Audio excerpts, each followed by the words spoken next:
اعوذ باللہ من الشیطان الرجیم بسم اللہ الرحمن الرحیم کاف ہا یا عین صاد ذکر رحمت ربک عبدہ زکریا اذ نادى ربہ نداء خفیا۔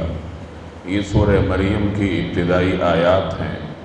سورہ کہف کے بعد اگلی سورت سورہ مریم ہے، اور ان دونوں سورتوں میں مناسبت یہ ہے کہ اللہ تبارک و تعالی نے ان دونوں صورتوں میں کچھ ایسے واقعات بیان فرمائے ہیں جو اللہ تبارک و تعالی کی قدرت پر ایک نشانی ہے۔ یعنی عام معمول سے ہٹ کر جو واقعات کچھ کائنات میں رونما ہوئے ہیں، ان دونوں صورتوں میں اللہ تعالیٰ نے وہ واقعات بیان کیے ہیں۔ جیسے سورہ کہف میں آپ نے پڑھا کہ کچھ نوجوانوں کو اللہ جل جلالہ نے کم و بیش 300 سال کے قریب ایک غار میں سلائے رکھا۔ اب یہ ایک ایسا واقعہ ہے جو اللہ جل جلالہ کی قدرت کے لیے ایک نشانی ہے، اور اس صورت میں بھی ایسی ہی کچھ واقعات کا بیان ہے۔ چنانچہ اس میں حضرت زکریہ علیہ السلام کے بارے میں آتا ہے کہ اللہ نے انہیں اولاد ایسے وقت میں عطا فرمائی جب عام طور پر اس وقت میں اولاد کا ہونا انسانی معمول نہیں ہے۔ یعنی اتنے بڑھاپے میں جا کر اگر اولاد ہو جائے تو یہ ایک معمول سے ہٹ کر بات ہے۔ اسی طریقے سے حضرت عیسیٰ علیہ السلام کی ولادت کا ذکر بھی اسی صورت میں ہے۔ حضرت عیسیٰ علیہ السلام کو اللہ تعالیٰ نے بغیر باپ کے پیدا فرمایا تھا، تو یہ بھی ایک ایسا واقعہ ہے جو اللہ کی قدرت کے لیے ایک نشانی کی حیثیت رکھتا ہے۔ تو یہ دونوں صورتیں اس حوالے سے امتیاز رکھتی ہیں کہ ان میں اللہ نے ایسے واقعات بیان فرمائے ہیں جو اللہ کی قدرت کے لیے ایک نشانی کی حیثیت رکھتے ہیں۔ اس صورت کے ابتدا میں اللہ نے حضرت زکریہ علیہ السلام کا واقعہ بیان کیا ہے، اور حضرت یحییٰ علیہ السلام کا تذکرہ ہے جو حضرت زکریہ علیہ السلام کے صاحبزادے ہیں۔ اس کے بعد حضرت مریم کا ذکر ہے، حضرت عیسیٰ علیہ السلام کی ولادت کا تذکرہ ہے، بعد میں حضرت ابراہیم علیہ السلام کا واقعہ ہے، اور اس کے بعد حضرت موسیٰ اور حضرت ہارون علیہ السلام کا تذکرہ ہے، اور سورت کے آخر میں پھر اللہ تبارک و تعالی نے عقائد کو بیان فرمایا، عقیدہ آخرت کو بیان فرمایا، انسان کو عقیدہ توحید سمجھایا گیا، اور ان واقعات کے ضمن میں عقیدہ رسالت بھی انسان کے سامنے واضح کیا گیا۔ یہ مکی صورت ہے۔ مکہ مکرمہ میں یہ ایسے ماحول میں نازل ہوئی تھی جب مسلمان چاروں طرف سے قریش کے نرغے میں تھے۔ قریش اپنی پوری طاقت کے ساتھ اسلام کی دعوت کو روکنے کے لیے کوشاں تھے، کوشش کر رہے تھے۔ غریب مسلمانوں کو ظلم و ستم کے ذریعے دین کی دعوت سے روکا جاتا تھا۔ چنانچہ حضرت بلال ہیں، حضرت ذنیرہ ہیں، اور مختلف ایسے صحابہ کرام ہیں جو رؤسائے قریش کے ہاں خدمت کرتے تھے، ان کے غلام کی حیثیت سے زندگی بسر کر رہے تھے۔ تو رؤسائے قریش ان پر بھرپور ظلم کر کے انہیں دین کے راستے سے روکنے کی کوشش کرتے تھے۔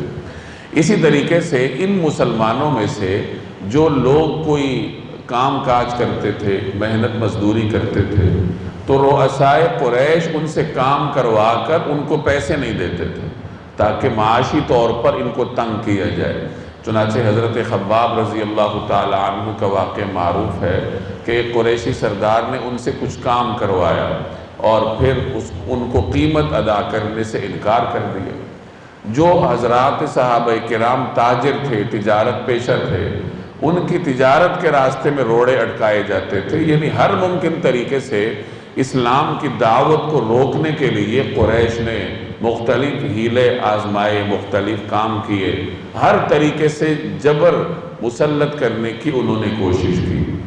اسی دوران اللہ نے یہ صورت نازل کی، اور اس صورت کے بعد کچھ ایسے واقعات ہوئے کہ جن سے یہ ثابت ہوا کہ اللہ تبارک و تعالی کی جانب سے اس صورت کا نزول ان حالات میں مسلمانوں کے لیے عین رحمت تھی۔ ہوا یہ کہ مسلمانوں کو رسول اللہ صلی اللہ علیہ وسلم نے حبشہ کی جانب ہجرت کرنے کی اجازت دی۔ آپ نے پڑھا ہے سیرت میں کہ مسلمانوں نے مکہ مکرمہ میں 3 ہجرتیں کی ہیں، 2 مرتبہ حبشہ کی جانب گئے ہیں، تیسری مرتبہ مدینہ طیبہ کی جانب گئے ہیں۔ تو پہلی مرتبہ جب مسلمانوں نے ہجرت حبشہ کی، رسول اللہ صلی اللہ علیہ وسلم نے انہیں اجازت عطا فرمائی کہ حبشہ کا بادشاہ عادل ہے، رحم دل ہے، تو جو وہاں جا سکتا ہے چلا جائے تاکہ وہ اپنے دین کو بچا سکے، اپنے آپ کو محفوظ رکھ سکے۔ تو 18 کے قریب مسلمان تیار ہوئے، 12 مرد تھے، 6 عورتیں تھیں، اور یہ ساحل پر جا کر سمندری راستے سے یہ ملک حبشہ تشریف لے گئے۔ ان میں حضرت عثمان بھی تھے، ان کی اہلیہ جناب رسول اللہ صلی اللہ علیہ وسلم کی صاحبزادی حضرت رقیہ بھی تھی۔ یہ تمام حضرات مکہ مکرمہ سے اپنے دین کی حفاظت کے لیے ہجرت کر کے حبشہ تشریف لے گئے۔ دوسری مرتبہ پھر مسلمانوں نے ہجرت کی، 2 مرتبہ میں نے عرض کی ہجرت حبشہ ہوئی۔ دوسری مرتبہ 82 یا 83 کے قریب مسلمان تھے جنہوں نے مکہ مکرمہ سے مدینہ طیبہ ہجرت کی، اور کہا جاتا ہے کہ پیچھے مکہ مکرمہ میں نبی کریم صلی اللہ علیہ وسلم کے ساتھ 40 کے قریب مسلمان رہ گئے تھے، باقی مسلمان ہجرت کر کے حبشہ تشریف لے گئے تھے۔ حبشہ عیسائیوں کا وطن تھا، ان کا جو بادشاہ تھا نجاشی یعنی اس کا آفیشل نام کہہ لیجئے یا اس کے منصب کا نام تھا، حبشہ کے حاکم کو نجاشی کہتے تھے۔ تو اس زمانے میں جو نجاشی تھا وہ عادل بادشاہ تھا، عیسائی مذہب سے تعلق رکھتا تھا۔ جب مسلمان وہاں پہنچے اور پیچھے مکہ والوں کو پتہ چلا کہ وہ تو وہاں چین کی زندگی بسر کر رہے ہیں، تو اہل مکہ نے اپنے 2 ایسے حضرات کو تیار کیا جو سفارت میں مہارت رکھتے تھے، انہیں ہدیے تحائف دیے اور کہا کہ آپ لوگ حبشہ جائیے اور نجاشی کو آمادہ کیجئے کہ وہ مسلمانوں کو اپنے ملک سے نکالے تاکہ یہ واپس ادھر آئیں اور ہم پھر ان پر ظلم کے پہاڑ توڑ سکیں۔ چنانچہ یہ دونوں حضرات مکہ سے حبشہ چلے گئے، وہاں انہوں نے نجاشی کے درباریوں میں اس کے جو وزیر مشیر تھے ان میں ہدایہ تقسیم کیے، جیسے عام طور پر دنیا کا رواج ہے کہ کسی بڑے سے بات منوانے کے لیے پہلے چھوٹوں کو منا لیا جاتا ہے، جیسے ہمارے ہاں بیوروکریسی میں ہوتا ہے۔ تو انہوں نے یہی طریقہ کار اپنایا کہ نجاشی کے وزیروں کو، مشیروں کو رام کیا ہدایہ دے کے۔ اگلے دن نجاشی کے دربار میں جا کر انہوں نے کہا کہ آپ کے ہاں ہمارے وطن سے کچھ لوگ آئے ہیں جو بھاگ کر آئے ہیں، اور وہ نہ ہمارے دین پر ہیں نہ آپ کے دین پر ہیں، ایک نئے دین کے دعوے دار ہیں۔ نجاشی نے مسلمانوں کو طلب کیا کہ آؤ بھائی اور ہمیں بتاؤ کہ یہ تم کس راستے پر ہو۔ جب مہاجرین کو معلوم ہوا جو مسلمان ہجرت کر کے گئے تھے تو انہوں نے آپس میں مشورہ کیا کہ ہمیں کیا کرنا چاہیے۔ بالآخر طے یہ ہوا کہ جو بھی ہو لیکن بات وہی کرنی چاہیے جو ہمیں اپنے دین نے سکھائی ہے۔ چنانچہ یہ حضرات نجاشی کے دربار میں تشریف لے گئے، اور جب نجاشی نے ان سے سوال کیا کہ یہ کون سا دین ہے کہ جو نہ آپ کے آباء و اجداد کا ہے نہ ہمارا دین ہے، یہ کس نئے دین کی آپ پرچار کر رہے ہیں، تو نجاشی کے سوال کا جواب دینے کے لیے رسول اللہ صلی اللہ علیہ وسلم کے خاندان سے تعلق رکھنے والے شخصیت حضرت جعفر طیار کھڑے ہوئے، اور انہوں نے نجاشی کے سامنے تقریر کی اور ان کو کہا کہ اے بادشاہ، ہم بتوں کی پوجا کرتے تھے، اور جو مکہ میں اہل مکہ میں زمانے جاہلیت میں برائیاں تھیں وہ بیان کی، اور پھر فرمایا کہ ہمیں رسول اللہ صلی اللہ علیہ وسلم نے یہ تعلیمات دی ہیں۔ تو نجاشی ان باتوں سے مطمئن ہو گیا، اور انہوں نے یہ سورہ مریم کی ابتدائی آیات، ابتدائی رکوع نجاشی کے دربار میں تلاوت کی۔ تو کہا جاتا ہے کہ نجاشی یہ سن کر اس کی آنکھوں سے آنسو بہنے لگے، اس کے درباری بھی رونے لگے، اور وہ بڑا متاثر ہوا۔ تو یہاں سے معلوم ہوتا ہے کہ یہ سورت مسلمانوں کے ہجرت حبشہ سے پہلے نازل ہوئی ہے، اور مکہ مکرمہ کے ایسے ماحول میں نازل ہوئی جب مسلمان ہر طرف سے ظلم و جبر کا شکار تھے، مکہ کے ماحول سے تنگ آ کر حبشہ تشریف لے گئے تھے، اور اس سورت کے نزول میں اللہ کی جانب سے مسلمانوں کے لیے یہ رحمت کار فرما تھی کہ اس کی ابتدائی آیات میں حضرت زکریا کا ذکر ہے، حضرت یحییٰ کا ذکر ہے، آگے جا کے حضرت مریم کا ذکر ذکر ہے، اور یہ تمام شخصیات عیسائیوں کے ہاں بھی مقدس سمجھی جاتی ہیں، تو ان شخصیات کا ذکر ان آیات میں ہے، اور یہی آیات حضرت جعفر نے نجاشی کے دربار میں تلاوت کی۔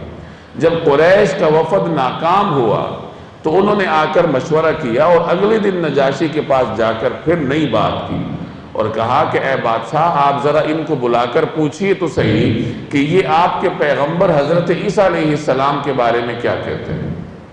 چنانچہ بادشاہ نے ان کو بلایا۔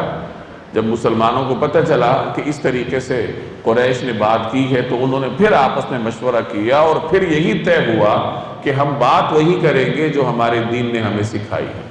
اور جب نجاشی نے ان سے سوال کیا کہ آپ حضرت عیسیٰ علیہ السلام کے بارے میں کیا کہتے ہیں، تو حضرت جعفر نے انہی آیات کی روشنی میں نجاشی کے سامنے بیان فرمایا کہ دیکھیے، ہم حضرت عیسیٰ علیہ السلام کو اللہ کا بندہ، اس کا رسول، اللہ جل جلالہ کا کلمہ، اور جو ان آیات میں اللہ نے عیسیٰ علیہ السلام کے بارے میں بیان فرمایا ہے تو وہی انہوں نے بیان کی کہ ہم ان کو روح اللہ مانتے ہیں۔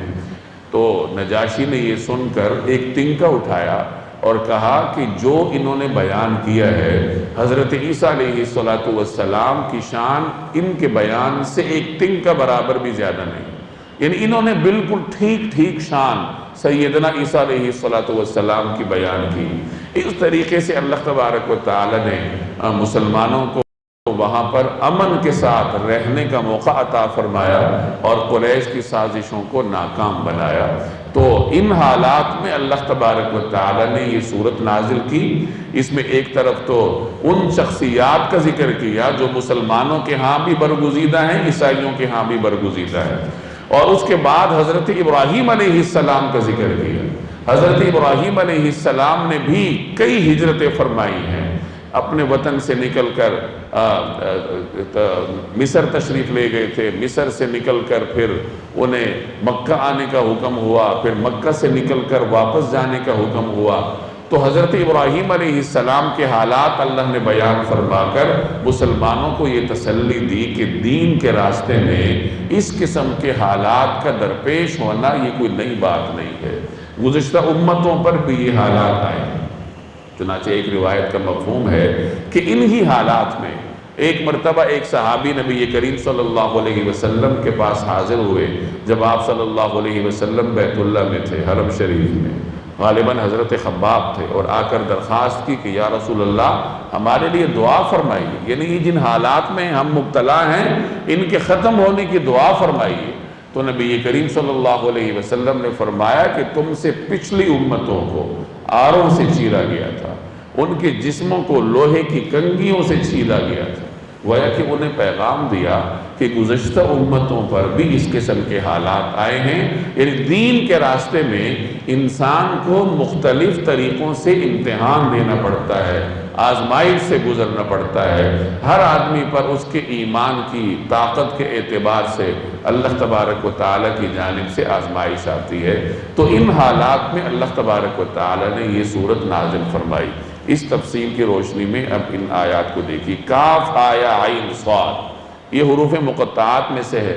حروف مقطعات کے بارے میں پہلے بارہا آپ کے سامنے وضاحت آ چکی ہے کہ اللہ اعلم بمرادہ، کہ ان کی مراد اللہ ہی بہتر جانتا ہے۔ اگرچہ بعض مفسرین نے ان کی مراد متعین کرنے کی کوشش کی ہے، لیکن چونکہ رسول اللہ صلی اللہ علیہ وسلم سے ان کی مراد میں مفہوم میں کوئی بات منقول نہیں ہے، اس لیے مفسرین کا کہنا ہے کہ ابہموا ما ابہم اللہ، جو چیز اللہ نے مبہم رکھی ہے اس کو مبہم رکھو، اس پر ہمارا ایمان ہے اور اس کا جو بھی مفہوم ہے ہم اس پر ایمان رکھتے ہیں۔ لیکن اتنی بات طے شدہ ہے کہ یہ کوئی محمل کلمات نہیں ہیں، بلکہ ایسا معلوم ہوتا ہے کہ کلام عرب میں ان کا کوئی خاص مقام ہے، ورنہ قرآن کریم بار بار عربوں کو یہ چیلنج کرتا رہا کہ تم اس طرح کا کوئی کلام بنا کر لے آؤ۔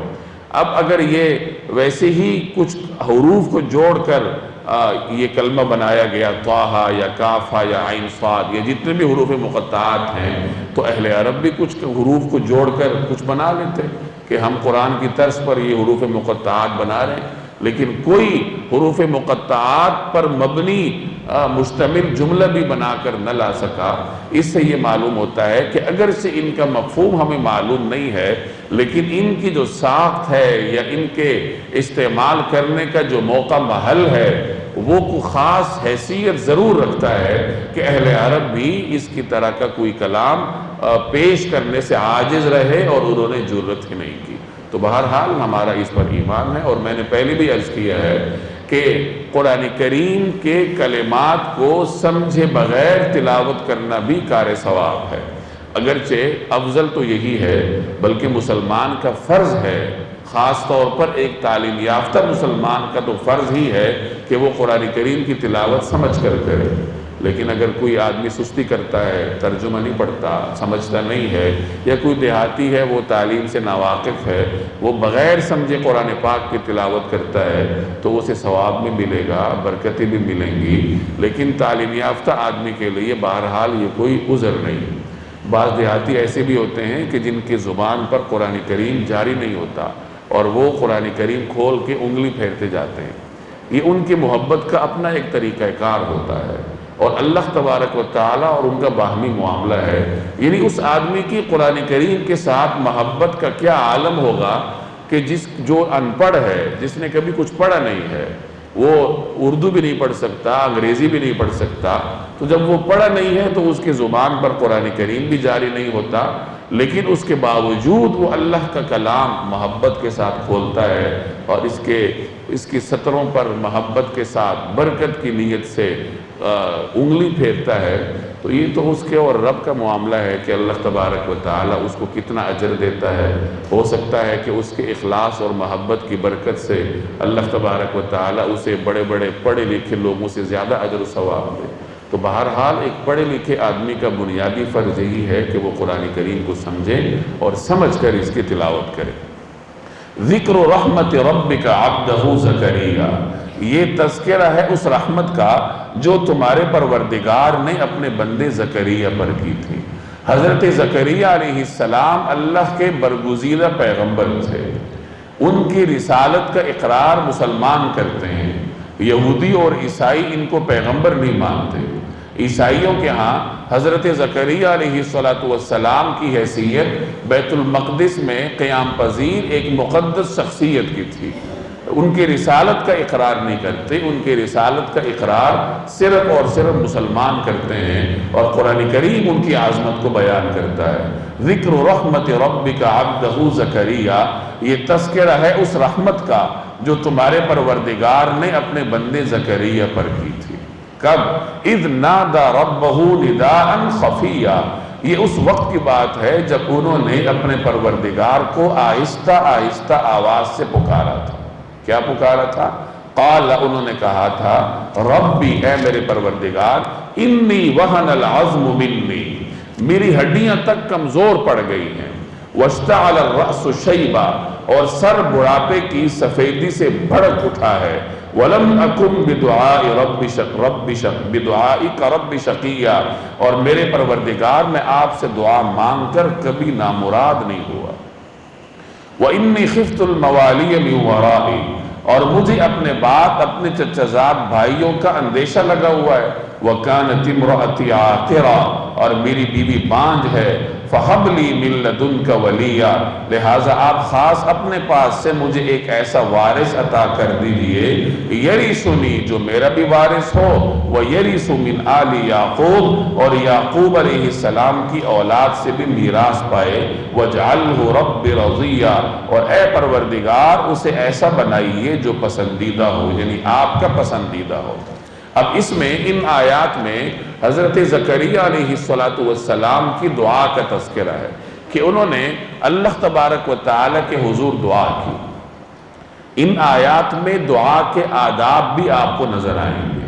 پیغمبروں کا طرز عمل امتوں کے لیے اسوہ ہوا کرتا ہے۔ اب دیکھیے کہ کس قدر عاجزی کے ساتھ دعا مانگ رہے ہیں۔ دعا مانگی خفیہ انداز سے، اللہ کو پکارا خفیہ طریقے سے۔ یاد رکھیے کہ دعا خفیہ بھی کی جاتی ہے، بلند آواز سے بھی کی جاتی ہے۔ لیکن قرآن کریم کے تعلیمات سے یہ معلوم ہوتا ہے کہ خفیہ دعا کرنا زیادہ افضل ہے۔ اسی طریقے سے ذکر ہے وہ خفیہ بھی کیا جا سکتا ہے، اونچی آواز سے بھی کیا جا سکتا ہے، لیکن خفیہ ذکر کرنے کو علماء نے افضل قرار دیا ہے۔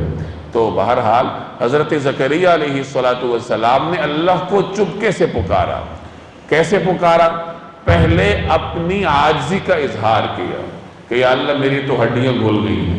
جب انسان کی ہڈیاں ہی کمزور پڑ جائیں تو پورا جسم کمزور پڑ جاتا ہے۔ تو پہلے اپنی کمزوری کا اظہار کیا کہ اے پروردگار، میری کمزوری کا یہ عالم ہے کہ اسباب کے درجے میں اولاد کا ہونا ممکن نہیں ہے، میں بہت کمزور ہوں، لیکن آپ کی رحمت سے مایوس نہیں ہوں۔ تو پہلے اپنی کمزوری کا اظہار کیا، پھر اللہ کی رحمت پر اپنے یقین کا اظہار کیا، اور اس کے بعد پھر دعا کی کہ اے پروردگار مجھے بیٹا عطا فرمائیے، مجھے اولاد عطا فرمائیے جو میرے بعد میری وارث بنے۔ اس سے معلوم ہوا کہ دعا کے یہ آداب ہیں کہ پہلے اللہ کے سامنے اپنی عاجزی کا اظہار کیا جائے کہ یا اللہ میرے پاس اسباب نہیں ہیں، اور اسباب کے درجے میں مجھے نظر نہیں آ رہا کہ میرا یہ کام بنے گا، لیکن دوسرے درجے میں دوسرے نمبر پر پھر اللہ کی رحمت سے نا امید نہ ہونے کا اظہار کیا جائے۔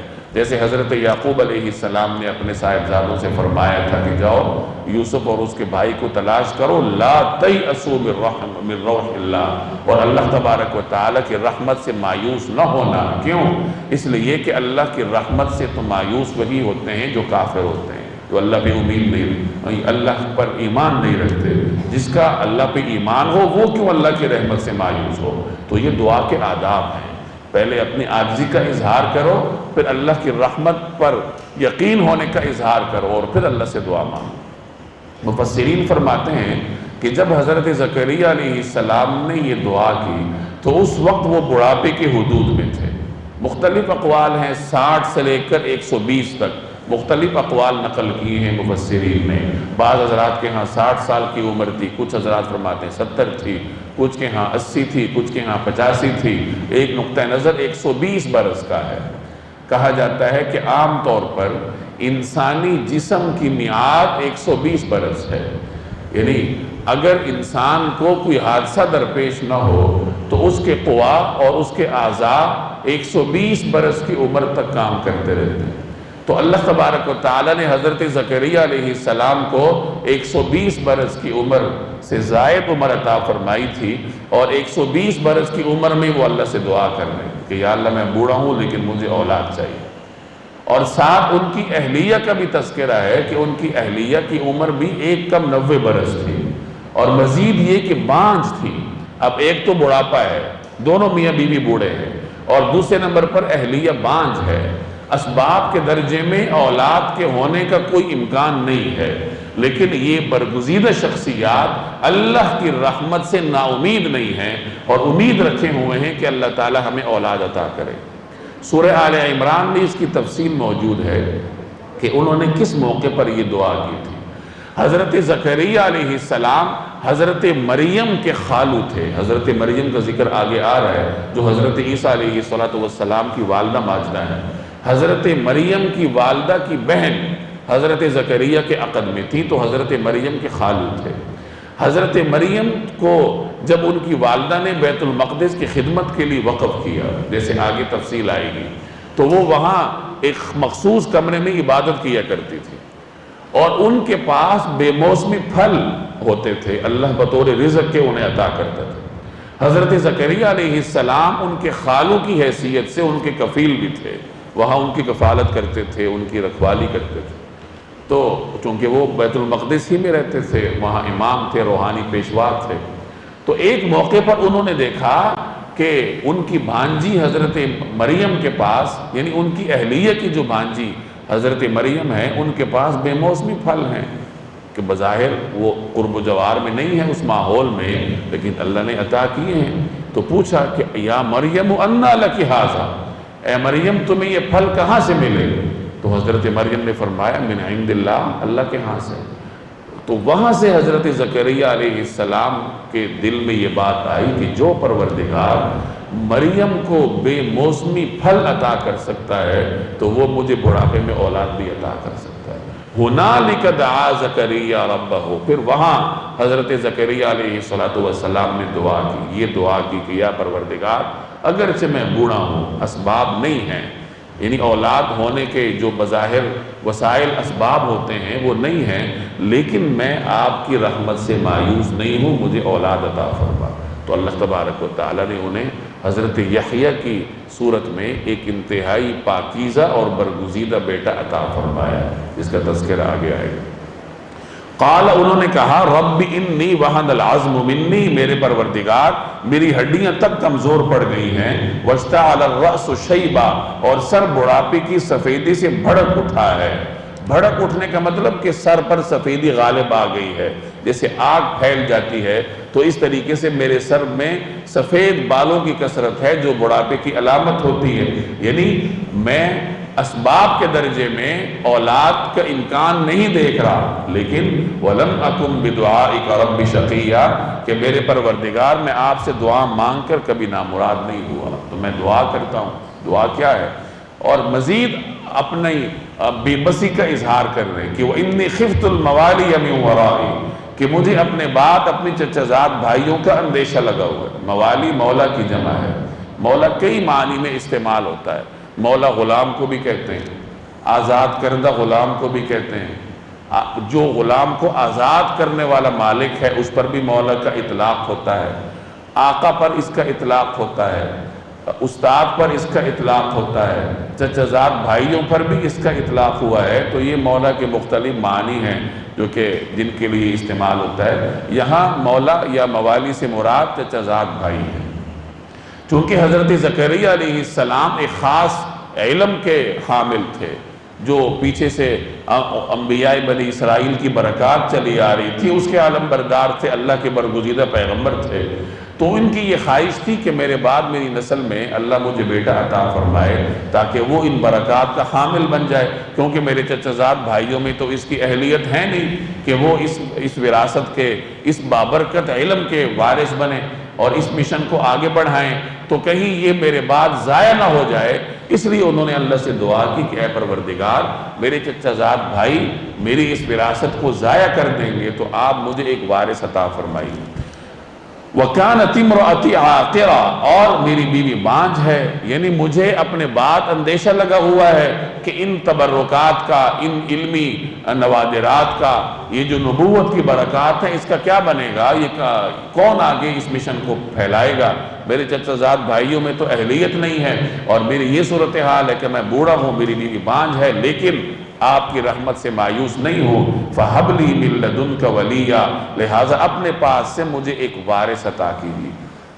کیسا وارث؟ یرثنی، جو میرا بھی وارث ہو، وہ یرث آل یعقوب، اور یعقوب علیہ السلام کی اولاد سے بھی میراث پائے۔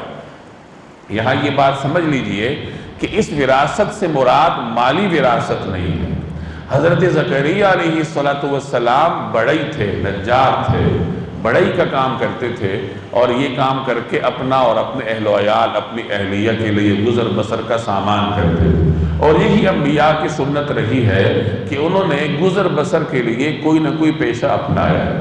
حضرت نوح علیہ السلام بھی یہ بڑائی کا کام جانتے تھے، حضرت ادریس علیہ السلام یہ کپڑے سینے کا کام جانتے تھے، حضرت داؤد علیہ السلام یہ لوہے کا کام جانتے تھے، لوہے سے لباس بنانا، زرہ بنانا، یہ کام جانتے تھے۔ جناب رسول اللہ صلی اللہ علیہ وسلم کو اللہ تبارک و تعالیٰ نے تجارت کا ملکہ عطا فرمایا تھا۔ تو بہرحال حضرات انبیاء علیہ السلام نے رزق حلال کی تگ و دو کے لیے کوئی نہ کوئی پیشہ اپنایا ہے۔ اس سے معلوم ہوا کہ کوئی پیشہ اپنی ذات میں کوئی حقیر نہیں ہوتا، کم درجے کا نہیں ہوتا، بلکہ انسان جو بھی پیشہ اپنائے رزق حلال کے لیے تو اس کو احترام حاصل ہوتا ہے۔ ہمارے معاشرے میں کچھ لوگوں کے پیشوں کی وجہ سے انہیں کم نگاہ سے دیکھا جاتا ہے، یہ اسلام کی تعلیمات نہیں ہے۔ آپ اگر بڑھئی کو، لکڑی کا کام کرنے والے کو کم نگاہ سے دیکھیں گے تو مختلف انبیاء میں یہ پیشہ رہا ہے۔ آپ اگر لوہے کا کام کرنے والے کو کم نظر سے دیکھیں گے تو حضرت داؤد علیہ السلام کے بارے میں قرآن کریم گواہی دیتا ہے کہ اللہ تبارک و تعالیٰ نے انہیں لوہے سے کام کرنے کا اور لوہے سے لباس بنانے کا سلیقہ عطا فرمایا تھا۔ تو یہ مختلف پیشے ہیں جو انبیاء سے ثابت ہیں۔ ہر پیشہ اپنی جگہ محترم ہے۔ انسان کے اپنے اخلاق اس کو معاشرے میں اوپر یا نیچے لے کر آتے ہیں، یعنی ایک پیشے کا حامل فرد خود اپنے آپ کو یا اپنے پیشے کو اپنے کرتوتوں کی وجہ سے بدنام کرتا ہے، اور کچھ ہمارے معاشرے کی نفسیات اس طرح کی ہیں سرمایہ مزاج کی وجہ سے، ورنہ کوئی پیشہ اپنی ذات میں کم درجے کا نہیں ہوتا۔ رزق حلال کمانے کے لیے جو بھی پیشہ اپنایا جائے، مزدوری کی جائے، کوئی پیشہ اپنایا جائے تو اللہ تبارک و تعالیٰ کے ہاں اس کی عزت اور قدر کا مقام ہے۔ تو حضرت زکریا علیہ السلام بڑھئی کا کام کرتے تھے، اور ظاہر ہے کہ اتنا ہی کماتے تھے کہ جتنا ان کے اہل و عیال کے لیے کافی ہو جائے۔ کوئی ایسی جائیدادیں یا اپنے زمانے کے رؤساء میں سے تو تھے نہیں کہ انہیں یہ اندیشہ ہوتا کہ یہ مال و دولت کہاں جائے گی۔ اور پھر رسول اللہ صلی اللہ علیہ وسلم کی روایات سے ثابت ہے کہ حضرات انبیاء علیہم السلام کی جو بھی وراثت ہوتی ہے وہ امت کے لیے صدقہ ہوتی ہے، وہ ان کی اولاد میں تقسیم نہیں ہوتی۔ کچھ احکامات میں انبیاء علیہم السلام کو اللہ تبارک و تعالی نے امتیاز عطا فرمایا ہے۔ قرآن کریم میں حضرت زکریا کے لیے بھی وراثت کا لفظ استعمال ہوا کہ انہوں نے دعا کی کہ یا اللہ میرے بعد میرا وارث بنا دیجئے۔ حضرت سلیمان کے لیے بھی یہ لفظ استعمال ہوا کہ وہ داؤد علیہ السلام کے وارث بنے۔ وراثت کا اطلاق مال پر بھی ہوتا ہے کہ بیٹا باپ کے مال کا وارث ہوتا ہے، وراثت کا اطلاق علم و فن پر بھی ہوتا ہے، اس کا اطلاق مقام اور مرتبے پر بھی ہوتا ہے۔ اب جہاں حضرات انبیاء کے لیے وراثت کا لفظ استعمال ہوا ہے، اس کا اطلاق مال پر کیا جائے گا یا علم و حکمت پر کیا جائے گا، کہاں کیا جائے گا، اس کی وضاحت پھر حدیث سے ملتی ہے، جہاں رسول اللہ صلی اللہ علیہ وسلم نے فرمایا کہ ہم جو انبیاء کی جماعت ہیں، ہم جو بھی پیچھے کوئی مال چھوڑتے ہیں تو وہ امت کے لیے صدقہ ہوتا ہے۔ اسی طریقے سے ایک اور جگہ آپ صلی اللہ علیہ وسلم نے فرمایا کہ انبیاء کی وراثت علم اور حکمت ہوا کرتی ہے، اور جو آدمی بھی جس اپنے نصیب کے برابر اس میں سے حصہ حاصل کرے تو گویا کہ وہ خوش نصیب ہے۔ تو آپ علیہ السلام کے ان فرامین نے یہ متعین کر دیا کہ جہاں قرآن کریم میں حضرات انبیاء علیہ السلام کے لیے وارث کی تعبیر استعمال کی گئی ہے تو وہاں اس وراثت سے مراد علم کی وراثت ہے، نبوت کی وراثت ہے، ان کے مشن کی وراثت ہے، مال کی یا جائیداد کی وراثت نہیں ہے۔ حضرت سلیمان علیہ السلام کے کئی بھائی اور تھے، غالباً 18 کے قریب بھائی تھے ان کے، ان سے بڑے بڑے بھی تھے، یہ چھوٹے تھے، 13 یا 14 برس کے تھے جب اللہ نے انہیں اپنے والد حضرت داؤد کا جانشین بنایا اور وراثت کا اطلاق ان پر ہوا، تو معلوم ہوا کہ ان کی صلاحیت کی وجہ سے اللہ نے ان کو اپنے والد کے مشن کا وارث بنایا تھا۔ مال و دولت کی وراثت کا قرآن کریم میں کہیں ذکر نہیں ہے۔ تو یہاں حضرت زکریا علیہ السلام جس وارث کا تذکرہ فرما رہے ہیں تو اس وراثت سے مراد علم و حکمت اور نبوت کے مشن کی وراثت ہے۔ یاد رکھیے پیغمبر خود تو وارث بنتا ہے، یعنی پیغمبر اپنے آباء و اجداد کے ترکے کا وارث ہوتا ہے، لیکن پیغمبر کے پاس جو مال ہوتا ہے یا جو بھی اللہ تعالیٰ اس کو عطا فرماتا ہے تو وہ پیغمبر کے دنیا سے تشریف لے جانے کے بعد امت کے لیے صدقہ ہوتا ہے۔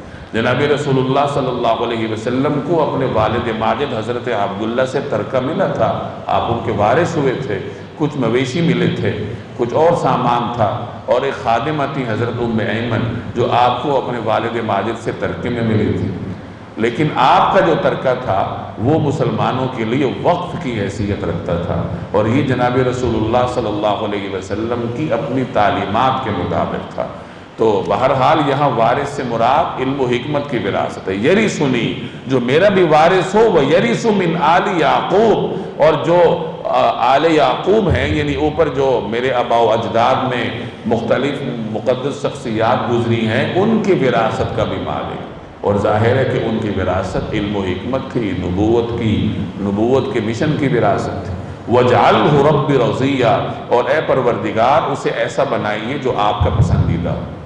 اس سے معلوم ہوا کہ اپنی اولاد کے لیے نیک صالح برگزیدہ ہونے کی دعا کرنا یہ انبیاء کی سنت ہے۔ جیسے حضرت ابراہیم علیہ السلام نے جب اللہ سے اولاد کی دعا کی تو یوں دعا کی، رب هب لی من الصالحین، اے پروردگار مجھے نیکوکاروں میں سے اولاد عطا فرما۔ اولاد کی طلب کرنا یہ زہد کے خلاف نہیں ہے، تقوی کے خلاف نہیں ہے۔ حضرات انبیاء سے ثابت ہے کہ انہوں نے اللہ سے اولاد کے لیے دعائیں کی، اور نیک اولاد کی دعا کرنا یہ بھی حضرات انبیاء علیہ السلام کا اسوہ ہے۔ یا زکریا، اے زکریا، یعنی انہوں نے دعا کی، اب اللہ کی جانب سے دعا کی قبولیت کا اعلان، اے زکریا انا نبشرک بغلام، ہم آپ کو ایک ایسے لڑکے کی خوشخبری دیتے ہیں، اسمہ یحییٰ، جس کا نام یحییٰ ہوگا، لم نجعل لہ من قبل سمیہ، اس سے پہلے ہم نے اس کے نام کا کوئی اور شخص پیدا نہیں کی۔ نام بھی اللہ نے خود رکھا اور فرمایا کہ اس سے پہلے اس نام کی کوئی اور شخصیت نہیں گزری، یعنی یحییٰ نام کی یہ پہلی شخصیت ہے۔ گویا یوں سمجھ لیجئے کہ یہ یونیک نیم ہے۔ اس سے معلوم ہوا کہ اپنی اولاد کے لیے اگر کوئی منفرد یا یونیک نام کی تلاش کرتا ہے تو اس کی اجازت ہے، لیکن یونیک نام کے چکر میں عجیب و غریب نام نہیں رکھنا چاہیے، بلکہ کوشش کرنی چاہیے کہ بامعنی ہو، صلحاء میں سے، صحابہ میں سے، انبیاء علیہ السلام میں سے کسی کا ہو، تاکہ وہ برکتیں اس کو نصیب ہوں۔ قال، زکریا علیہ السلام نے عرض کیا، ربی، اے میرے پروردگار، انا یکون لی غلام، میرے یہاں لڑکا کس طرح پیدا ہوگا، وکانت امرأتی عاقرہ، جبکہ میری بیوی بانجھ ہے، وقد بلغت من الکبر عتیہ، اور میں بڑھاپے سے اس حال کو پہنچ گیا ہوں کہ میرا جسم سوکھ چکا ہے۔ کہ یا اللہ بیٹا کیسے ہوگا، اولاد کیسے ہوگی؟ جب بشارت ملی کہ اولاد ملے گی، بیٹا ملے گا، تو انہوں نے تعجب کا اظہار کیا کہ اے پروردگار کیسے ملے گا، میں بوڑھا ہوں، میری بیوی بانجھ ہے۔ یہ جو تعجب کا اظہار ہے یہ کوئی اللہ کی رحمت سے نا امیدی نہیں ہے، بلکہ یہ خوشی کا اظہار ہے۔ انسان کو جب بسا اوقات کوئی خوشخبری دی جاتی ہے اور اسے یقین بھی ہوتا ہے کہ یہ خوشخبری سچ ہو کر رہے گی، تو وہ خوشی کے مارے پھر بھی پوچھتا ہے کہ یہ واقعی ایسے ہوگا۔ تو انہی نفسیات کے تحت حضرت زکریا علیہ السلام نے اللہ سے خوشی کے مارے عرض کیا، خوشی کے عالم میں عرض کیا کہ اے پروردگار اولاد کیسے ہوگی؟ قال، تو اللہ نے فرمایا کذالک، ایسا ہی ہوگا۔ قال ربک هو علی هین، آپ کے پروردگار نے فرمایا ہے کہ یہ تو میرے لیے معمولی بات ہے۔ وقد خلقتک من قبل، اور اس سے پہلے میں نے تمہیں پیدا کیا تھا، ولم تک شیئا، جبکہ تم کچھ بھی نہیں تھے۔ یعنی جب انہوں نے تعجب کا اظہار کیا تو اللہ نے فرمایا کہ دیکھو آپ کو بھی تو میں نے پیدا کیا تھا نا، جبکہ آپ کچھ بھی نہیں تھے۔ جیسے میں آپ کو عدم سے وجود میں لایا ہوں، اسی طریقے سے میں آپ کو بظاہر اسباب کے نہ ہوتے ہوئے بھی اولاد عطا کر سکتا ہوں، یعنی میں اس پر قادر ہوں۔ قال رب اجعل لی آیہ، زکریا علیہ السلام نے عرض کیا کہ میرے پروردگار میرے لیے کوئی نشانی مقرر فرما دیجیے۔ یعنی جب میری اہلیہ کو حمل ٹھہرے تو حمل کا تو پتہ نہیں چلتا، خفیہ ہوتا ہے، تو ایسی کوئی نشانی ہو جائے کہ اس علامت کے ظاہر ہونے کے بعد میں سمجھ جاؤں کہ اب میری اہلیہ امید سے ہے، یعنی تاکہ پھر مجھے یقین ہو جائے اور خوشی جو ہے اپنے کمال کو پہنچ جائے کہ اب ولادت کا جو مرحلہ ہے وہ قریب ہونے لگا ہے، تو مجھے کوئی علامت عطا فرما دیجیے۔ قال، اللہ نے فرمایا آیتک، آپ کی نشانی یہ ہے اللہ تکلم الناس ثلاث لیال سویہ، کہ تم صحت مند ہونے کے باوجود 3 رات تک لوگوں سے بات نہیں کر سکو گے۔ یعنی یہ علامت ہے کہ آپ کی زبان بند ہو جائے گی، بات نہیں کر سکیں گے، لیکن زبان بند ہونا کسی مرض کی وجہ سے نہیں ہوگا، آپ صحیح سالم ہوں گے، صحت مند ہوں گے، صحیح سالم صحت مند ہونے کے باوجود لوگوں سے بات نہیں کر پائیں گے۔ تو جب ایسا مرحلہ شروع ہو جائے تو سمجھ جائیے کہ آپ کی اہلیہ کو حمل ٹھہر چکا ہے، یہ گویا کہ ایک علامت۔ فخرج علی قومہ من المحراب، چنانچہ وہ محراب یعنی عبادت گاہ سے نکل کر اپنی قوم کے سامنے آئے، اور چونکہ بات نہیں کر سکتے تھے، نشانی ظاہر ہو چکی تھی، تو اشاروں سے بات چیت کر سکتے تھے۔ فَأَوْحَى إِلَيْهِمْ، تو ان کو اشارے سے ہدایت کی، ان سبحوا بکرۃ وعشیا، کہ تم لوگ صبح و شام اللہ کی تسبیح کیا کرو۔ یعنی زبان بند ہے، لوگوں سے بات نہیں کر سکتے، اللہ کی جانب سے علامت ظاہر ہو چکی ہے، لیکن اپنا فرض منصبی پھر بھی جاری رکھا، اشارے کے ذریعے لوگوں کو تلقین کی، تبلیغ فرمائی۔ کیا تلقین فرمائی؟ کہ صبح و شام اللہ کو یاد کرو، یعنی تمہاری صبح ہو یا تمہاری شام ہو، اللہ کی یاد سے خالی نہیں رہنی چاہیے، بلکہ اللہ کو مستقل یاد رکھو۔ یا یحییٰ، اے یحییٰ، خذ الکتاب بقوہ، کتاب کو مضبوطی سے تھام لو، وآتیناہ الحکم صبیہ، اور ہم نے بچپن ہی میں ان کو دانائی بھی عطا کر دی تھی۔ یعنی اب جب ولادت کا مرحلہ مکمل ہوا، حضرت یحییٰ علیہ السلام پیدا ہوئے، تو اللہ نے ان سے فرمایا کہ اے یحییٰ، کتاب کو مضبوطی سے تھام لو۔ ظاہر ہے کہ یہاں کتاب سے مراد تورات ہے۔ اس زمانے میں تورات اور حضرت عیسیٰ علیہ السلام کا، حضرت موسیٰ علیہ السلام کا مذہب، یہ مذہب برحق تھا۔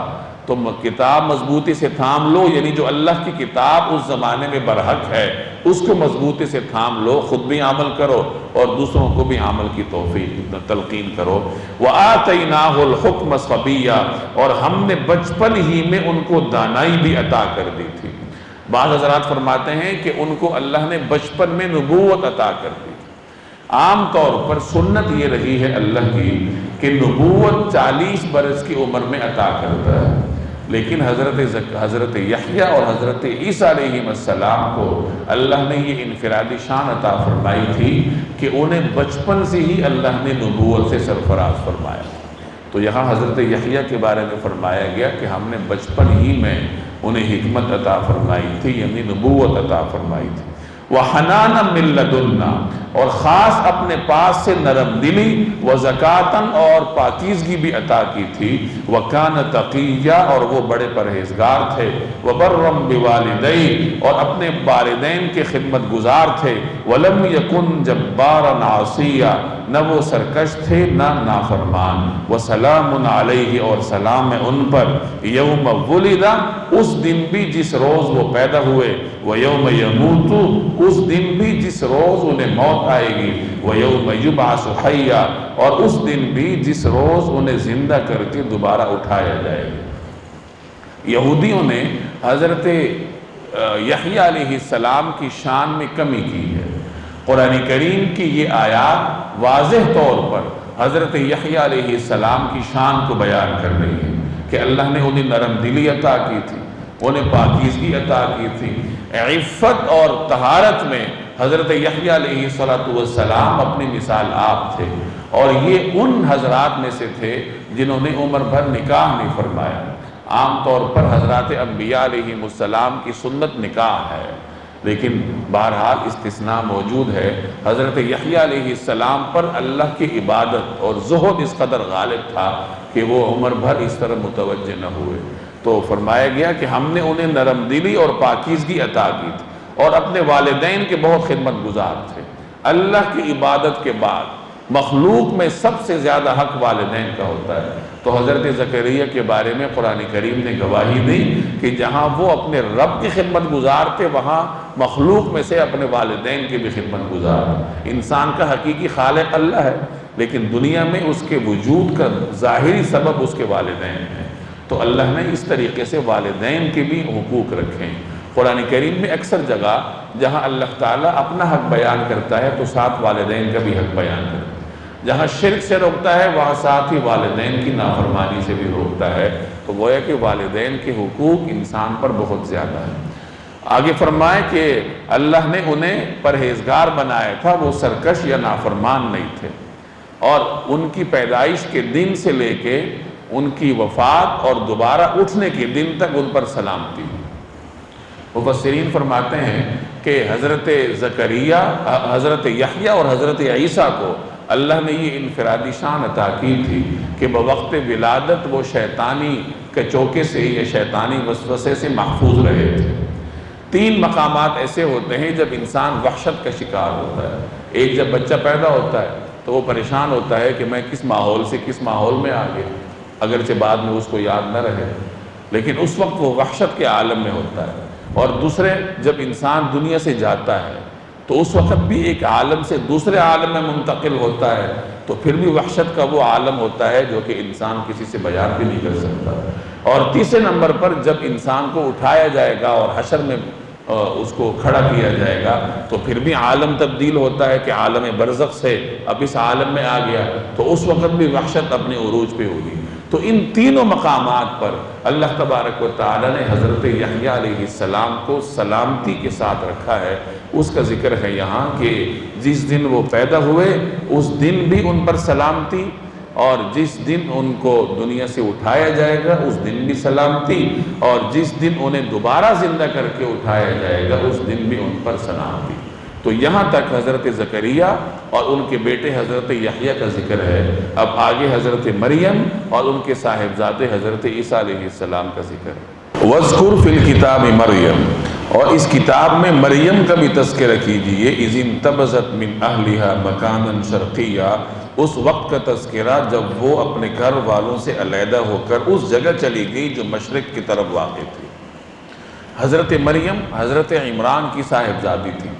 حضرت عمران بھی اہل کتاب کی ایک مقدس اور برگزیدہ شخصیت کا اسم گرامی ہے، اور ان کے نام پر قرآن کریم میں مستقل سورت بھی ہے، سورہ آل عمران۔ وہاں ان کی تفصیلات آپ پڑھ بھی چکے ہیں۔ حضرت عمران، ان کی صاحبزادی حضرت مریم اور ان کے صاحبزادے حضرت عیسیٰ، ان تمام مقدس اور برگزیدہ شخصیات کا تذکرہ وہاں گزر چکا ہے۔ تو یہاں میں دوبارہ خلاصہ عرض کیے دیتا ہوں۔ حضرت مریم حضرت عمران کی صاحبزادی تھی۔ ان کی والدہ نے یہ نظر مانی تھی کہ اگر اللہ مجھے بیٹا دے گا تو میں اسے خدمت کے لیے بیت المقدس کے لیے وقف کر دوں گی۔ یہ ان کے ہاں ایک مقدس روایت تھی کہ اپنے کی اولاد میں سے کسی کو بیت المقدس کی خدمت کے لیے وقف کر دینا، پھر وہ بیت المقدس ہی کی خدمت کرتا رہے گا۔ اللہ کا کرنا یہ ہوا کہ اللہ نے انہیں بیٹے کی بجائے بیٹی عطا کی۔ اب جس مقصد کے لیے انہوں نے نظر مانی تھی کہ خدمت کرے گا، تو وہ مقصد تو بیٹا پورا کر سکتا تھا، اور اللہ نے عطا کی بیٹی، لیکن بہرحال نظر مان چکی تھی، تو انہوں نے اپنی صاحبزادی مریم کو بیت المقدس کی خدمت کے لیے وقف کر دی۔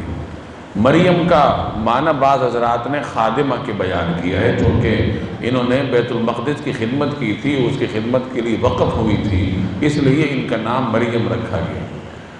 بیت المقدس میں پہلے سے حضرت زکریہ موجود تھے، اور جیسے میں پہلے عرض کر چکا ہوں کہ حضرت زکریہ حضرت مریم کے خالو تھے، ان کی اہلیہ حضرت مریم کی خالہ تھیں، تو خالو بھی تھے اور پہلے سے وہاں موجود تھے۔ بیت المقدس میں امام یا مقدس روحانی پیشوا کی حیثیت رکھتے تھے، پیغمبر بھی تھے، تو انہیں حضرت مریم کی نگرانی اور خبرگیری اور کفالت کی ذمہ داری دی گئی۔ حضرت مریم کے لیے بیت المقدس میں ایک جگہ خاص کی گئی جہاں وہ عبادت کرتی تھی، پردے میں رہ کر اپنی عبادت کر سکیں، اور وہی اللہ تعالیٰ انہیں رزق عطا کرتا تھا۔ بے موسمی پھل ان کے پاس فرشتے لائے کرتے تھے، جیسے پیچھے میں نے عرض کیا۔ تو وہ ایک مرتبہ اپنی خلوتگاہ میں تھی کہ اللہ کے حکم سے حضرت جبریل انسانی شکل میں آئے۔ حضرت مریم تو غیر شادی شدہ تھی، جب انہوں نے اس طریقے سے اپنے سامنے مرد کو دیکھا تو پریشان ہو گئی، جیسے ایک باعفت خاتون پریشان ہوتی ہے اچانک مرد کو دیکھ کے، تو وہ پریشان ہوئی کہ ارے بھائی تم کون ہو؟ میں اللہ سے پناہ مانگتی ہوں، اور اگر تمہارے اندر کوئی خوف خدا ہے تو تمہیں یہاں سے چلے جانا چاہیے۔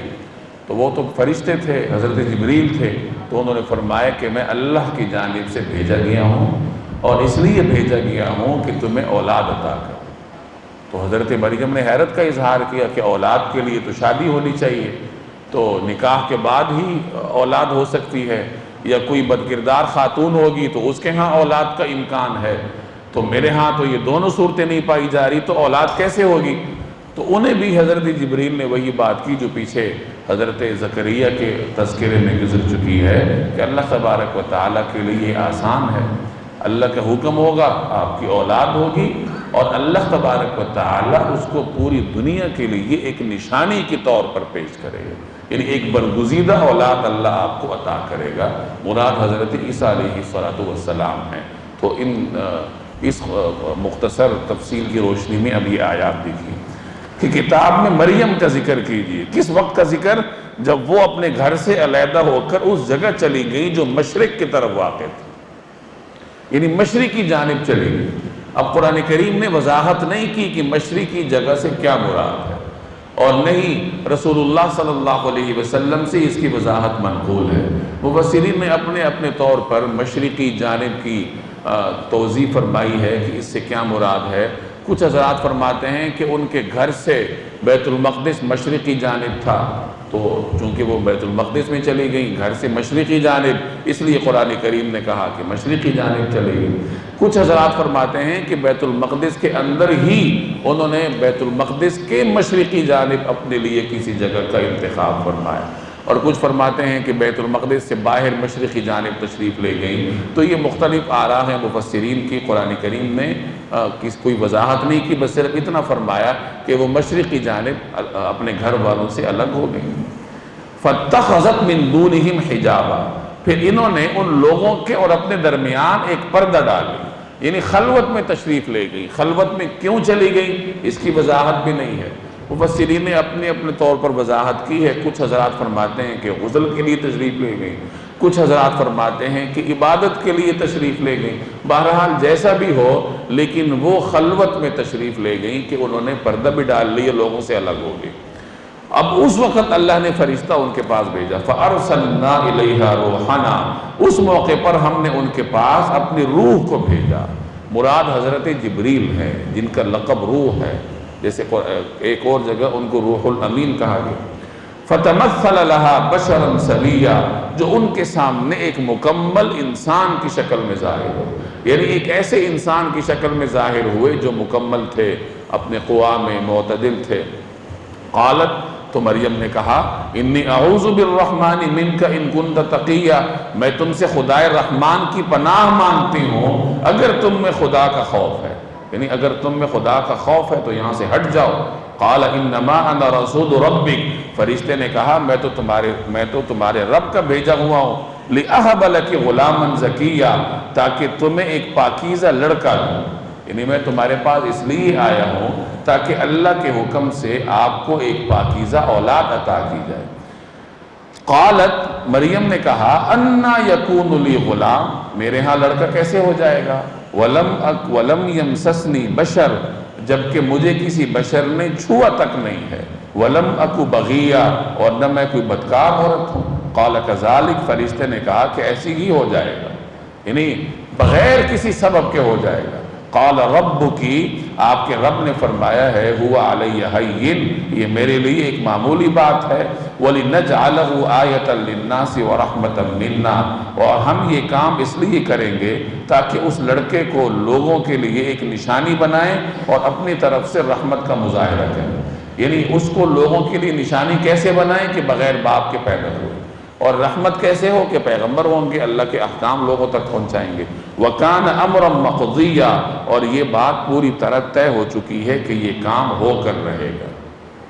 فَحَمَلَتْهُ، پھر ہوا یہ کہ مریم کو اس بچے کا حمل ٹھہر گیا، اور حمل کیسے ٹھہرا دوسری جگہ اس کی تفصیل ہے کہ فرشتے نے پھونک ماری، اور اس پھونک مارنے سے، اس نفخ سے اللہ تبارک و تعالی نے حضرت مریم علیہ السلام کے پیٹ میں حمل ٹھہرا دیا۔ فَحَمَلَتْهُ، کہ حمل ٹھہر گیا، فَانْتَبَذَتْ بِهِ مَكَانًا قَصِيًّا، تو وہ اس کو لے کر لوگوں سے الگ ایک دور مقام پر چلے گی۔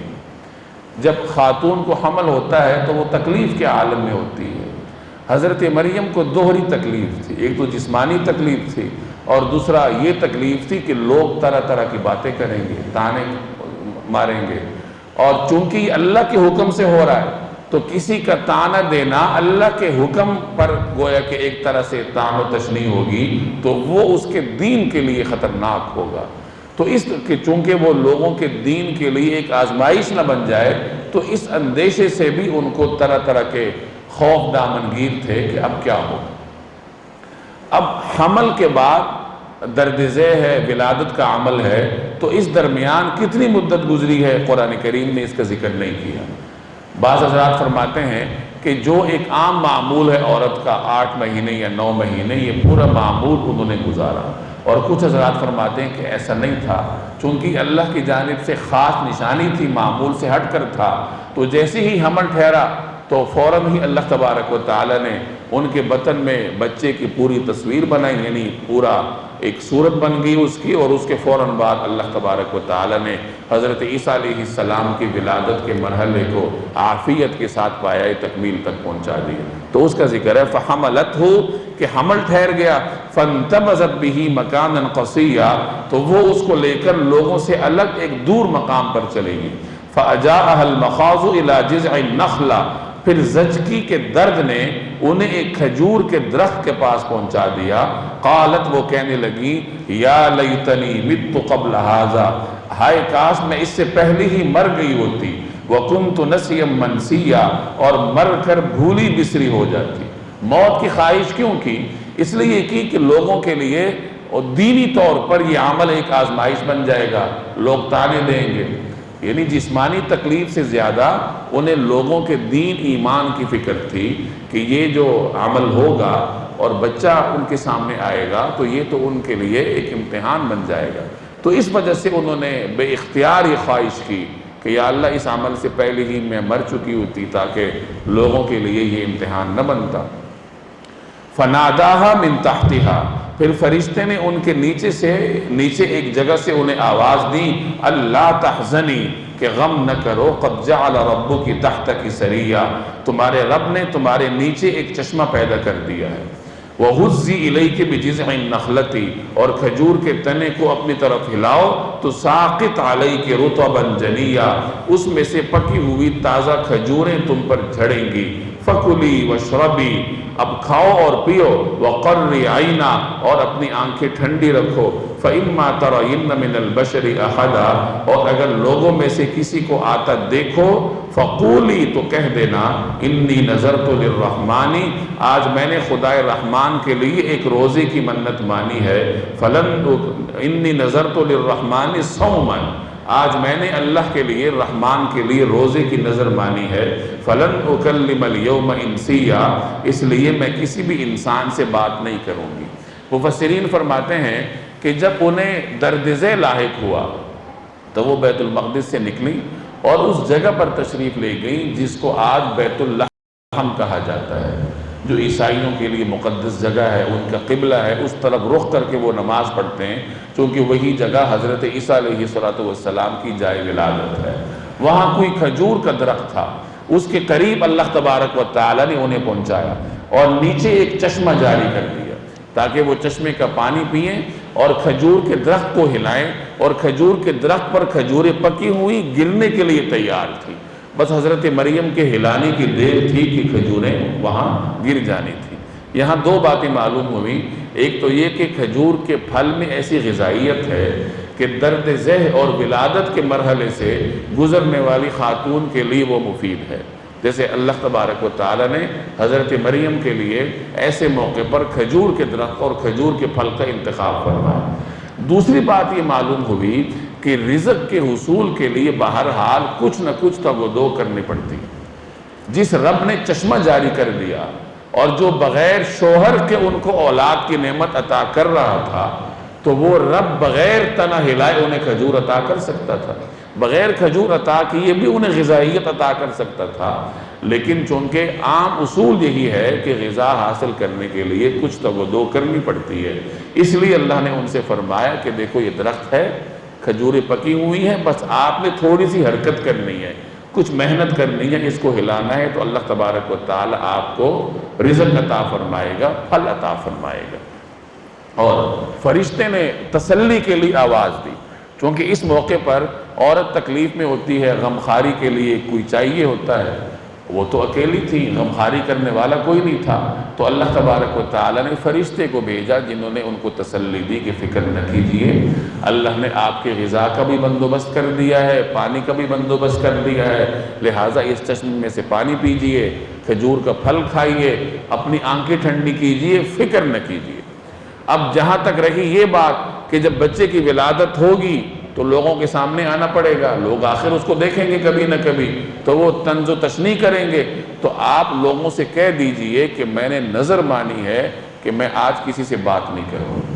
اس زمانے میں چپ کا روزہ بھی رکھا جاتا تھا، یہ باقاعدہ ایک عبادت تھی، ہماری شریعت میں اس کو منسوخ کر دیا گیا۔ تو اللہ نے ان سے فرمایا کہ آپ ان سے کہہ دیجئے کہ آج میں نے خاموشی کا روزہ رکھا ہے تو میں کسی سے بات نہیں کر سکتی، یعنی لوگوں کے ساتھ سوال جواب میں پڑھنے کی ضرورت نہیں۔ قرآن کریم نے تفصیلات بیان نہیں کی، لیکن عیسائیوں کے لٹریچر میں اس کی کچھ مزید تفصیلات ہیں۔ عیسائیوں کے ہاں حضرت مریم کی نسبت طے ہوئی تھی، وہ کہتے ہیں کہ یوسف نجار نامی ایک شخص کے ساتھ ان کی شادی ہوئی تھی، لیکن رخصتی سے پہلے ہی اللہ تبارک و تعالیٰ نے انہیں حضرت عیسیٰ علیہ السلام کی صورت میں صاحبزادہ عطا فرمایا، بیٹا عطا فرمایا۔ بعض لوگوں نے یہاں تک کہا ہے، یہی گزشتہ روایات میں، گزشتہ کتابوں کے حامل لوگوں نے، کہ ان کے جو خاوند تھے یا منگیتر تھے، انہوں نے ان کو چھوڑنے کا ارادہ کیا تو اللہ نے خواب کے ذریعے ان کو تلقین کی کہ ایسا نہ کرو۔ بہرحال یہ گزشتہ کتابوں کی روایات ہیں۔ کہا جاتا ہے کہ حضرت مریم حیات رہی ہیں، حضرت عیسیٰ علیہ السلام کو جب اللہ نے اٹھایا تھا تو اس وقت بھی وہ حیات رہی ہیں، اور غالباً 50 برس کی عمر میں پھر اللہ تبارک و تعالیٰ نے انہیں اپنے ہاں بلایا ہے۔ فَإِمَّا تَرَيِنَّ مِنَ الْبَشَرِ أَحَدًا، اگر لوگوں میں سے کسی کو آتا ہوا دیکھو، فقولی، تو کہہ دینا کہ دیکھو میں کسی انسان سے بات نہیں کروں گی کیونکہ میں نے خاموشی کا روزہ رکھا ہے۔ فَأَتَتْ بِهِ قَوْمَهَا تَحْمِلُهُ، پھر وہ اس بچے کو اٹھائے ہوئے اپنی قوم کے پاس آئیں۔ بعض لوگ کہتے ہیں کہ سب سے پہلے ان کو یوسف نجار نے دیکھا، جن کے بارے میں نے عرض کیا کہ بعض مسیحی روایات میں مسیح یوسف نجار کو ان کا خاوند بتایا جاتا ہے۔ تو انہوں نے پوچھا کہ یہ بیٹا کہاں سے، اور ساتھ یہ بھی کہا کہ کوئی اناج بغیر بیج کے تو ہوتا نہیں، تو یہ کہاں سے آیا؟ تو حضرت مریم نے وضاحت کی کہ اللہ تبارک و تعالیٰ کے اختیار میں ہے کہ وہ بغیر بیج کے بھی اناج ظاہر کر دے۔ جیسے اللہ نے حضرت آدم علیہ السلام کو بغیر والدین کے پیدا کیا تھا، اسی طریقے سے اللہ نے میرے بیٹے کو بغیر باپ کے پیدا کیا ہے، تو وہ بہرحال ان کی وضاحت سے مطمئن ہو گئے۔ قرآن کریم میں اس کا تذکرہ نہیں ہے، لیکن جیسے میں نے عرض کیا کہ گزشتہ کتابوں کی روشنی میں بعض مفسرین نے یہ تفصیلات نقل کی ہیں۔ فَأَتَتْ بِهِ قَوْمَهَا تَحْمِلُهُ، پھر وہ اس بچے کو اٹھائے ہوئے اپنی قوم کے پاس آئیں۔ قالوا، وہ کہنے لگے، یا مریم، اے مریم، لقد جئت شیئا فریا، تم نے تو بڑا غضب ڈھا دیا، یعنی یہ کیا کر بیٹھی ہو؟ وہ طرح طرح کی بہتان تراشیاں کرنے لگے۔ یا اخت ہارون، اے ہارون کی بہن، ما کان ابوک امرأ سوء، نہ تو تمہارا باپ کوئی برا آدمی تھا، وما کانت امک بغیہ، اور نہ تمہاری ماں کوئی بدکار عورت تھی، یعنی تم نیک والدین کی اولاد ہو، پھر یہ کیا کر بیٹھی ہو؟ وہ تو تہمت لگا رہے تھے اور والدین کی پارسائی کا طعنہ دے کر کہہ رہے تھے کہ نیک والدین کی اولاد ہو کر یہ تم کیا کر بیٹھی ہو۔ اس موقع پر قوم نے ان کو ہارون کی بہن کہا۔ اب ہارون کی بہن سے کیا مراد ہے؟ کیا اس سے مراد حضرت ہارون علیہ السلام ہے یا کوئی اور مراد ہے؟ تو بعض حضرات فرماتے ہیں کہ حضرت ہارون علیہ السلام اور ان کے درمیان تو کوئی 1000 برس کا فاصلہ ہے، وہ تو حضرت موسیٰ علیہ السلام کے بعد ان کے جانشین ہوئے تھے، حضرت موسیٰ کے بڑے بھائی تھے۔ تو یہاں ہارون سے مراد وہ نہیں ہے، بلکہ ہارون سے مراد ان کے کوئی بھائی ہوں گے، کیونکہ یہ ہر زمانے میں رسم رہی ہے لوگوں میں کہ مقدس شخصیات کے ناموں پر اپنی اولاد کے نام رکھے جاتے ہیں۔ تو ممکن ہے حضرت مریم کے کسی بھائی کا نام ہارون ہو جو حضرت ہارون کے نام پر رکھا گیا ہو، اور وہ نیک شخصیت ہو، تو قوم نے ان کی طرف نسبت کر کے کہا کہ تم ہارون کی بہن ہو، نیک والدین کی اولاد ہو، اور پھر ایسا ہوا ہے۔ اور بعض حضرات فرماتے ہیں کہ نہیں، اس سے مراد حضرت ہارون علیہ السلام نہیں ہے، اور حضرت مریم چونکہ ان کی اولاد میں سے ہیں تو بعض اوقات انسان کو اپنے آباء و اجداد کی طرف منسوب کر کے بھی بیان کر دیا جاتا ہے۔ تو بہرحال انہوں نے کہا، اے ہارون کی بہن، تمہارے والدین بہت نیک لوگ تھے اور تم نے ایسا کیوں کیا؟ فَأَشَارَتْ إِلَيْهِ، تو اس پر مریم نے اس بچے کی طرف اشارہ کیا جن کو وہ اٹھائے ہوئی تھی، یعنی حضرت عیسیٰ علیہ السلام کو۔ قالوا، قوم کے لوگوں نے کہا، کیف نکلم، بھلا ہم کیسے بات کریں، من کان فی المہد صبیہ، اس سے جو ابھی پالنے میں پڑا ہوا بچہ ہے، یعنی جو بچہ ابھی گود میں ہے، جھولے میں ہے، ہم اس سے کیسے بات کریں؟ وہ تو بات ہی نہیں کر سکتا۔ لیکن یہاں چونکہ اللہ کی نشانیاں ظاہر ہو رہی تھی تو اب اللہ کے حکم سے حضرت عیسیٰ علیہ السلام اسی بچپنے کے عالم میں بول پڑے، یعنی ابھی ولادت ہوئی ہے اور ابھی ہی اپنی والدہ کی پاکی کو بیان کرنے کے لیے فصیح و بلیغ کلام فرما رہے ہیں۔ قال، بچہ بول اٹھا، یعنی عیسیٰ علیہ السلام نے فرمایا انی عبد اللہ، میں اللہ کا بندہ ہوں۔ یعنی یہی سے عیسائیوں کے اس عقیدے پر رد ہوتا ہے کہ وہ عیسیٰ علیہ السلام کو خدا کا بیٹا مانتے ہیں۔ تو عیسیٰ علیہ السلام نے فرمایا کہ دیکھو میں اللہ کا بندہ ہوں، آتانی الکتاب، اس نے مجھے کتاب دی ہے، وجعلنی نبیا، اور نبی بنایا ہے۔ اب کتاب بھی مستقبل میں ملنی ہے، نبی بھی مستقبل میں بننے ہیں، لیکن چونکہ اس کا وقوع یقینی ہے اس لیے اس کو ماضی کے ساتھ تعبیر فرمایا کہ اللہ نے مجھے کتاب بھی دی ہے اور پیغمبر بھی بنایا ہے، یعنی یقیناً اللہ مجھے کتاب دے گا۔ وَجَعَلَنِي مُبَارَكًا أَيْنَمَا كُنْتُ، اور جہاں بھی میں رہوں مجھے بابرکت بنایا ہے۔ وَأَوْصَانِي بِالصَّلَاةِ وَالزَّكَاةِ مَا دُمْتُ حَيًّا، اور جب تک زندہ رہوں مجھے نماز اور زکوٰۃ کا حکم دیا ہے۔ نماز اور زکوٰۃ ایسی عبادات ہیں جو کائنات میں قدیم سے ہیں، جب سے انسان اس کائنات پر آیا ہے نماز اور زکوٰۃ کی عبادات بھی انسان کے ساتھ ہیں۔ جیسے حضرت عیسیٰ علیہ السلام فرما رہے ہیں کہ مجھے نماز اور زکوٰۃ کا حکم ہے، آگے حضرت اسماعیل کے بارے میں آئے گا کہ وہ اپنی اولاد کو نماز اور زکوٰۃ کا حکم دیتے تھے۔ تو ہر پیغمبر کے زمانے میں نماز اور زکوٰۃ کی عبادت رہی ہے، البتہ جزیات مختلف ہو سکتی ہیں، نماز کی جو تفصیلات ہیں وہ مختلف ہو سکتی ہیں، زکوٰۃ کی تفصیلات مختلف ہو سکتی ہیں، لیکن بہرحال یہ عبادات کائنات میں ہر زمانے میں موجود رہی ہیں۔ تو حضرت عیسیٰ فرما رہے ہیں کہ دیکھو اللہ نے مجھے یہ برکتیں عطا فرمائی ہیں، وَبَرًّا بِوَالِدَتِي، اور مجھے اپنی والدہ کا فرمانبردار بنایا، وَلَمْ يَجْعَلْنِي جَبَّارًا شَقِيًّا، اور مجھے سرکش اور سنگدل نہیں بنایا، وَالسَّلَامُ عَلَيَّ، اور سلامتی ہے مجھ پر، یوم ولدت، اس دن بھی جب میں پیدا ہوا، وَيَوْمَ أَمُوتُ، اور اس دن بھی جس دن میں فوت ہوں گا، اللہ کے پاس جاؤں گا، وَيَوْمَ أُبْعَثُ حَيًّا، اور اس دن بھی جب مجھے دوبارہ زندہ کر کے اٹھایا جائے۔ یعنی وہی کلمات جو حضرت یحییٰ کے بارے میں کہے گئے۔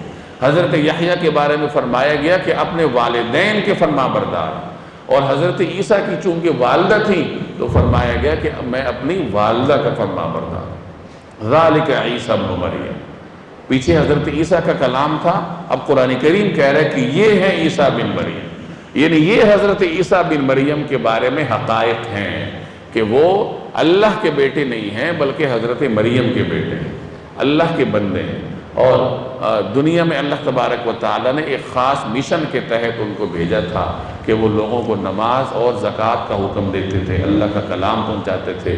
ایسا نہیں جیسے عیسائی کہتے ہیں کہ وہ لوگوں کے گناہوں کا کفارہ بن گئے اور بس عجیب و غریب نظریات ہیں ان کے۔